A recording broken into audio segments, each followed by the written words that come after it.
Good morning, students. How are you all today? Welcome to your science class. We are reading the chapter number 8, that is food, from your science book. In this, we have read about the food sources, different food sources. One is plants and one are the animals. We have read both the sources deeply. Today, we will read the topic food needs. Different people need and eat different amounts of food कि अलग अलग लोग जो होते हैं वो अलग अलग अमाउंट में खाना खाते हैं. हो सकता है कि कोई 1 कटोरी सब्जी खाए, हो सकता है कोई 2 कटोरी सब्जी खाए. तो amount is different for different people. The type of food they eat also varies. जिस टाइप का वो खाना खाते हैं वो भी अलग होता है ना. It depends on the location. जो बंगाल साइड रहते हैं वो फ़िश ज़्यादा कंज्यूम करते हैं. हम लोग जो हैं वो रोटी ज़्यादा खाते हैं. हमारे यहाँ गेहूँ बहुत लगती है. साउथ इंडियंस हैं, वहाँ पे चावल बहुत ज़्यादा पॉपुलर है, वो चावल से डोसा बना के खाते हैं, है ना. तो जो अलग अलग लोग हैं वो अलग अमाउंट में भी खाते हैं, मतलब नंबर में भी ज़्यादा खाते हैं. हो सकता है कोई 1 चपाती खाए घर में और कोई 6 खाए, है ना. और उनके खाने की वैरायटीज़ भी अलग अलग हो सकती हैं. जैसे वो हमेशा डोसा खाते हैं साउथ इंडियंस, हम हमेशा चपाती खाते हैं. The amount of food consume depends upon age, occupation, physical activity and gender of a person. कि हम कितना खाना खाते हैं ये बहुत सारी अलग अलग चीज़ों पे डिपेंड करता है. कि आपकी एज कितनी है. छोटे बच्चे बहुत कम खाते हैं, है ना. पापा जितना खाना नहीं खाते ना. जो बड़े हैं वो ज़्यादा खाना खाते हैं. ऑक्यूपेशन की आप क्या काम करते हैं. कोई बहुत ज़्यादा मेहनत वाला काम करता है तो वो ज़्यादा खाना खाता है. कोई कम मेहनत वाला काम करता है तो वो कम खाना खाता है क्योंकि उसको एनर्जी की कम ज़रूरत है, उसका जल्दी पेट भर जाएगा. फिज़िकल एक्टिविटी कोई ज़्यादा कर रहा है, वही चीज़ है, कोई काम ज़्यादा कर रहा है तो वो ज़्यादा खाना कंज्यूम करेगा. जेंडर ऑफ अ पर्सन, ये माना जाता है जो फीमेल्स होती हैं, आप जानते हैं ना, फीमेल मदर फीमेल हैं, गर्ल्स फीमेल होती हैं, है ना. सभी ग्रैंड माँ इज़ फीमेल. तो मेल फीमेल हमने क्लास में जाना था कि कौन कौन मेल फीमेल होते हैं. तो जो फीमेल्स होती हैं वो खाना कम खाती हैं एज़ कम्पेयर टू मेल्स. कि घर पे पापा हैं और मम्मा है तो मम्मा 2 चपाती खाते हैं तो पापा 3 चपाती ले लेते हैं कभी कभी, है ना. तो जो मेल्स होते हैं वो थोड़ा ज़्यादा खाते हैं. तो वो जेंडर पे ऐसे डिपेंड करता है, ठीक है. Next is food and age. तो फूड एंड एज हम एक टॉपिक रीड करेंगे. From birth till about 4 months of age, small babies take milk only. Milk is able to fulfill their body needs.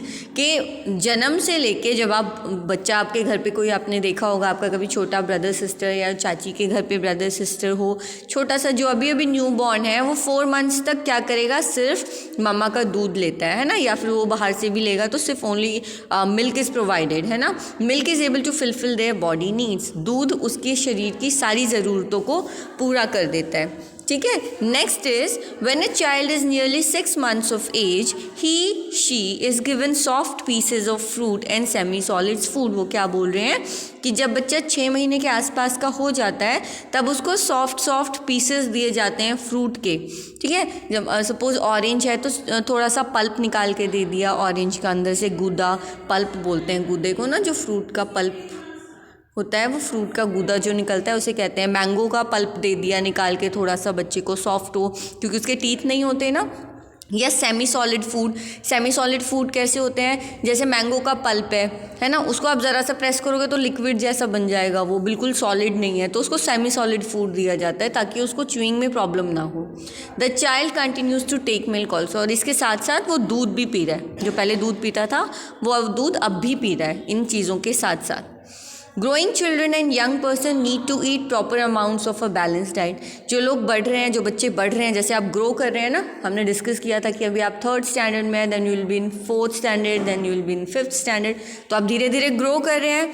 तो जो आप ग्रो कर रहे हो, तो जैसे यंग हो आप, तो आपको ज़्यादा प्रॉपर अमाउंट में बैलेंस डाइट खाने की ज़रूरत है क्योंकि आपकी ग्रोइंग एज है, तो आपको प्रॉपर न्यूट्रिशन की ज़रूरत है. This diet can include rice. इस डाइट में आप क्या क्या खा सकते हैं, आप राइस खा सकते हैं, वेजिटेबल्स ले सकते हैं, जैसे मम्मी सब्जियां बनाती हैं अलग, चपातीस ले सकते हैं, दाल ले सकते हैं, डोसा खा सकते हैं, इडली खा सकते हैं, उत्तपम खा सकते हैं, सांभर खा सकते हैं. Fruits you can have nuts, milk and milk products जैसे cheese, curd, many other things. Okay, shake वगैरह जैसे आप बना लेते हैं ऐसे. तो ये सारी चीज़ें आप अपनी बैलेंस डाइट में ले सकते हैं और आपको लेनी भी चाहिए क्योंकि आप लोग अभी ग्रो कर रहे हो. Next is we should also drink proper amount of water along with the good diet. हमें अच्छा खाना तो खाना ही चाहिए, लेकिन उसके साथ साथ प्रॉपर अमाउंट में पानी भी पीना चाहिए, क्योंकि बॉडी में पानी की बहुत ज़्यादा ज़रूरत होती है। अगर आप पानी नहीं पीते तो आपकी बॉडी में पानी की कमी हो जाती है, जिसकी वजह से फिर आपको क्या है अलग अलग डिजीज़ हो जाती हैं और फिर आपकी बॉडी प्रॉपरली वर्क नहीं कर पाती। तो आप दिन में कम से कम 8 ग्लास पानी के पिया कीजिए। Last is in old age people prefer easily digestible simple food. पुराने ज़माने में क्या होता था, पीपल जो थे वो सिर्फ लोग जो थे वो क्या करते थे, ऐसा सिंपल खाना खाने की कोशिश करते थे जो जल्दी से डाइजेस्ट हो जाए। जैसे खिचड़ी बनाई है मूंग दाल की, बाजरे की खिचड़ी बनाई है, चपाती खाई है, चपाती पे थोड़ी सी दही के साथ ही खा ली है, तो वो खाना जो ईजीली डाइजेस्ट हो जाए वो बहुत अच्छे से वो क्या करते थे, वो 1-2 घंटे में ही डाइजेस्ट हो जाता था। ऐसा खाना खाते थे और हमेशा हेल्दी रहते थे। अब आप जब मैगी बनवाते हो ना, मम्मी से मैगी खाते हो, वो दैट इज़ वेरी अनहाइजीनिक और वो आपकी डाइजेस्ट होने में 1 वीक ले लेती है। तो ऐसा ओल्ड एज में नहीं हुआ करता था। मतलब जो ओल्ड एज का मतलब होता है, जो बूढ़े लोग होते हैं, बुज़ुर्ग होते हैं, वो क्या करते हैं, दादा दादी वो बोलते हैं ना सिंपल खाना खाओ, सिंपल खाना खाओ, नूडल्स नहीं बनानी। वो इसीलिए क्योंकि उन्हें पता है जो ऐसा खाना जो सिंपल हो वो जल्दी डाइजेस्ट होता है और वो हमें हेल्दी रखता है। एक बार डू यू नो सेक्शन देखिए। Sometimes we eat too much. कभी कभी क्या होता है, हम बहुत ज़्यादा खा लेते हैं। This is called over eating. इसे कहते हैं ओवर ईटिंग, कि ज़्यादा खा लिया है। And can make us fat और ओबीज। ओबीज का मतलब क्या होता है, ये टर्म बहुत इंपॉर्टेंट है और आपको पता होनी चाहिए। ओबीज का मतलब होता है मोटापा। ठीक है, तो अगर आप ओबीज वर्ड आपके सामने कभी आता है तो आप बोलेंगे कि इसका मतलब है मोटापा। आपको पता होना चाहिए। ठीक है, इफ़ समबडी इज़ फैट तो इसका मतलब ही इज़ और शी इज़ ओबीज। ठीक है, तो ये आप उसको फैट नहीं बोल सकते। ओबीज एक डिजीज़ होती है, ओबीज हम उन्हें कहेंगे। A fat person is generally not a very active और अ हेल्दी पर्सन। अगर कोई बहुत ओबीज है, कोई फैट पर्सन है, तो ज़्यादा एक्टिव नहीं होगा और क्या होगा, वो हेल्दी में काउंट नहीं होगा, उसको हम हेल्दी नहीं कह सकेंगे। इसलिए आप अपनी डाइट को बैलेंस रखिए, हमेशा हेल्दी खाइए और हमेशा अपनी लाइफ को एंजॉय कीजिए। Our chapter reading is complete. Tomorrow we will discuss the question and answers of this chapter. Until then, take care.